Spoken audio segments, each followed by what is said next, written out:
panellists first of all to each give as brief as possible so we can open it to the floor in what support do you think is needed within natural sciences? Yeah.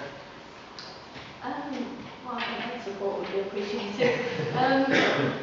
As I said again in my presentation, I think the most useful thing is sort of people on the ground, and whether it's at an institution or on a sort of regional kind of peripatetic basis. Yeah, interesting. Listening to something that coming back to an earlier comment. What support is needed? Well, I don't know if there's necessarily any more support needed from natural sciences than I would say any other discipline within museums. I think all disciplines are suffering from the same situation natural sciences finds itself in, with perhaps the one exception. Yes, natural sciences collections are possibly the most difficult ones to store and look after. They decay, they have problems. So I'd probably start looking around the conservation areas first of all. My thoughts around support needed, I agree with everything that's been said so far, but there's a kind of holding support, as I call it. In other words, we're in a very major sort of funding crisis at the moment, and resources have been cut across the board in all sorts of subject areas.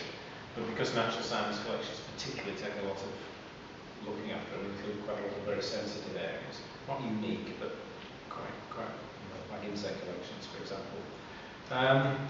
There's a great need for support for care standards for those. And I think, as I was alluding before, the profession generally is quite keen to learn that. So there's that. Beyond that, though, I feel very strongly that it's not just okay to look after these long term. We should be looking at new ways of using them, bring them back into use. Now, we might have to be practical and say that at the moment that is very limited, but we should be thinking further down the line, not just looking at the present, we should be thinking about the future and what support we need. Again, I particularly agree with what Steve said, but also I think support can come in many ways apart from financial support to provide people. Providing networks of support, so people, like Bob was saying, where do we go to find out this? Where can we find reasonably inexpensive ways of solving these problems? And also support with advocacy. We're in a position to be able to help say why these collections are important and help people really push that message home in their local authority, in their local areas. Darren earlier mentioned that we had no chance of getting through to the heads of councils, for example. But do we know that? Do they actually realise they have something which contributes to solving world problems? Do they know that? Do they know that they have those things? And that's advocacy, that's why they're important. So I think we as a community broaden that out and help there. So that's a slightly different kind of support. I mean, again, unfortunately, I agree with everything that's been said, so I can't argue at this point.